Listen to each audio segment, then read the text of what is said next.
মৌলভীবাজার সদর উপজেলা আওয়ামী লীগের পক্ষ থেকে বন্যার্থদের মধ্যে শুকনা খাবার বিতরণ অনুষ্ঠান আমরা আজকে এই এম ইসরাইল উচ্চ বিদ্যালয়ের সামনে আমরা বন্যার্থ মানুষ যারা আছেন এখানে অসহায় মানুষ যারা রয়েছেন তাদেরকে আমরা শুকনা খাবারের ব্যবস্থা করেছি আমাদের উপজেলা আওয়ামী লীগের পক্ষ থেকে।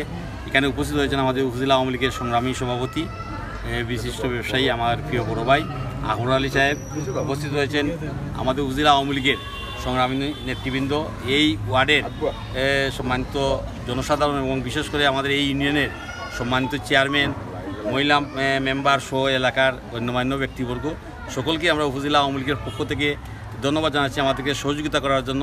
এবং আজকে আমাদের মধ্যে আমাদের উপজেলা আওয়ামী লীগের সম্মানিত সাধারণ সম্পাদক উপস্থিত থাকার কথা ছিল, তিনি অসুস্থ থাকার কারণে উনি আসতে পারেন নাই, বিধায় আমরা আন্তরিকভাবে দুঃখিত। এবং আমাদের মধ্যে উপস্থিত হয়েছেন আমাদের উপজেলা আওয়ামী লীগের সংগ্রামী সভাপতি শ্রদ্ধেয় নেতা আহমদ আলী ভাই, আপনাদের সামনে শুভেচ্ছা বক্তব্য রাখবেন। তারপরেই আমরা যে প্যাকেটগুলো নিয়ে এসেছি সেই প্যাকেটগুলো আপনাদের মধ্যে আমরা দিয়ে দিব। আপনাদের সকলকে আমাদের অনুরোধ থাকবে আপনারা সকলে আমাদেরকে সহযোগিতা করবেন, সহযোগিতা করে আপনাদের প্যাকেটগুলো আপনারা নিয়ে যাবেন।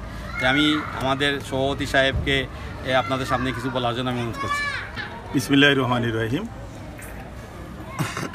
মৌলভীবাজার সদর উপজেলা আওয়ামী লীগের পক্ষ থেকে আজকে শুকনো খাবার বিতরণ বন্যার্থদের সহযোগিতা করার জন্য আজকে এখানে উপস্থিত আছেন আমার সাথে আমার সদর উপজেলা আওয়ামী লীগের সিনিয়র ভাইস প্রেসিডেন্ট, একাটনা ইউনিয়নের সুনামধন্য চেয়ারম্যান আবু সুফিয়ান এবং আমার সদর উপজেলা আওয়ামী লীগের অন্যান্য নেতৃবৃন্দ এখানে উপস্থিত আছেন। আমি এলাকার যারা বিত্তবান যারা আছেন তাদেরকে অনুরোধ করব যে বন্যার পানি কিন্তু সবাইকে কিন্তু কষ্ট দিয়েছে, সবারই ক্ষতি করেছে, কিন্তু যারা বিত্তবান তারা কিন্তু আপনাদের প্রতিবেশী যারা আছে, যারা দুর্বল, অর্থনৈতিকভাবে দুর্বল, তাদেরকে সহযোগিতা করবেন। আর আমরা সামান্য ক্ষুদ্র একটা প্রয়াস নিয়ে এসেছি, এটা আপনাদের জন্য কিছুই না। মনে করলাম যে আপনাদের দুঃখে আমরা একটা দুঃখী হইলাম, এই হিসাবে আমরা এইখানে আপনাদের শুকনো খাবার নিয়ে এসেছি।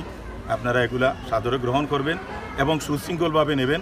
এবং আগামীতে যদি এইভাবে প্রাকৃতিক দুর্যোগ দেখা দেয়, আমরা ইনশাল্লাহ সদর উপজেলা আওয়ামী লীগের পক্ষ থেকে আমরা আমাদের সাধ্যমতো আপনাদের পাশে দাঁড়ানোর চেষ্টা করব। সবাইকে ধন্যবাদ। সবাই ভালো থাকবেন, সুস্থ থাকবেন এবং আপনারা খাবার পানিটা একটু সতর্কভাবে ভালো পানি দেখে খাবেন, টিউবওয়েলের পানি ব্যবহার করবেন, কারণ এই বন্যার পরেই কিন্তু স্বাভাবিকভাবে একটা মহামারী দেখা দেয়, যেটা খাবার পানির থেকেই হয়। সবাইকে ধন্যবাদ।